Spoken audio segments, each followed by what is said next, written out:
Bismillah, alhamdulillah, wassalatu wassalamu ala rasulillah wa ala alihi wa ashabihi wa mawala. Kurang teraskeun deui hancanu kalangkung dina dinten kamari ayeuna dina surat Al-Maidah ayat ke 58. A'udzubillahi minasyaitonir rajim. Bismillahirrahmanirrahim. Kul ya ahlal kitabi, kul bajakeun ku anjeun Muhammad. Ya ahlal kitabi, hei ahli kitab. Saha ahli kitab teh? Yahudi jeung Nasrani.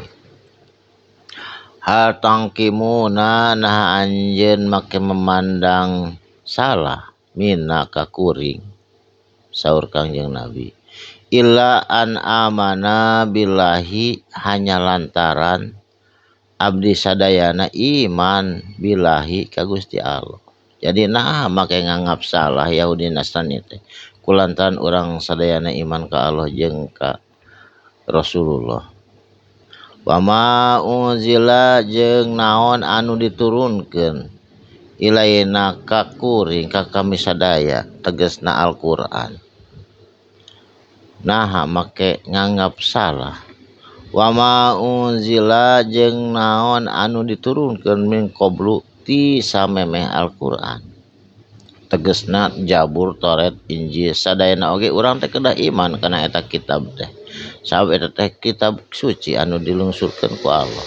Nanging ayeuna mah dianggona kitab Al-Qur'an margi anu kapengker mah eta tos saep tanggalna upami tanggal teh mah. Wa ana aksarokum jeung yen sanyana aksarokum kalolobaan teh anjeun kabeh Yahudi sareng Nasrani fasiqun kal berjama-jama fasik. Anu fasik teh nyaeta jelema anu nyimpang tina tatekon tina aturan agama Islam. Salajengna kul bajakeun ku anjeun Muhammad, hal unabbiukum naha yang diberitakeun ka anjeun bisyarin kanu leuwih jelek, kanu leuwih goreng tibatan eta. Min dalika tibatan eta. Naon eta teh masubatan tegasna balesan. Indallahi ti Gusti Allah. Balesanana naon mala'nahullahu tegasna sing sahabat jalmana anu dilanat ku Gusti Allah. Wa ghadiba jeung anu dimurkai ku Allah, nu dibenuan ku Allah, tegasna Nasrani alaihi ka ieu jama-jama dilaknat dibenuan. Wa ja'alna jeung dijadikeun minhum tina golongan ieu jama-jama anu kafir anu musyrik kirodata seperti kera tahina jelema anu musyrik mah langkung ti kera malahan. Wa khonaziro jeung pirang-pirang hinjir atanapi babi nu sing guluk-guluk. Tah. Mending keneh eta tibatan musyrik mah. Kera jeung babi mah moal dibales di akhirat ge. Tapi jelema musyrik atau kafir mah cilaka di akhirat. Wa abadat togut jeung sok nyembah kana togut. Naon togut teh? Berhala.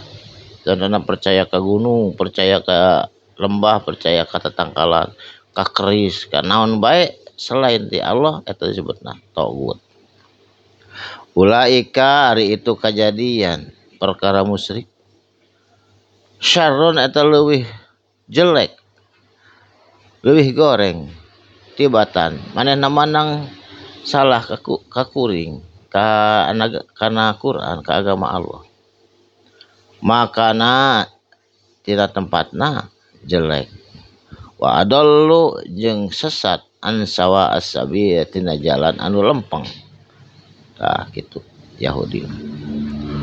Wa idza jalamun datang ka anjeun kum tegasna ka diri anjeun qalu sok nyarita ieu Nasrani jeung Yahudi atanapi jama-jama musyrik.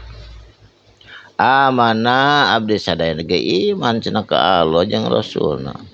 Wa qad dakhalu jeung sabenerna jeung sanyana dakhalu geus asup ieu jama-jama bi kufri kana kakafiran.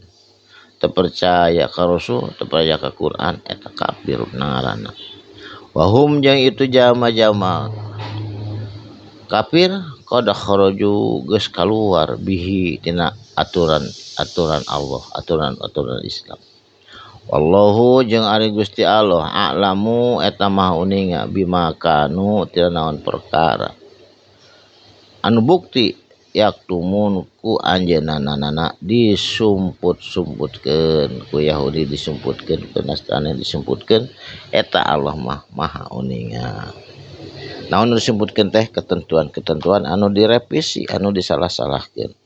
Rupina dina dinten enjing ieu di alat cekap, mudah-mudahan aya mangpaatna hapunten dina kalepatan, hatur nuhun dina perhatosan. Mudah-mudahan urang sadayana kalebet jami-jami anu iman kasadayana kitab oge iman kitab anu teu acan Quran anu tos diturunkeun ka urang sadayana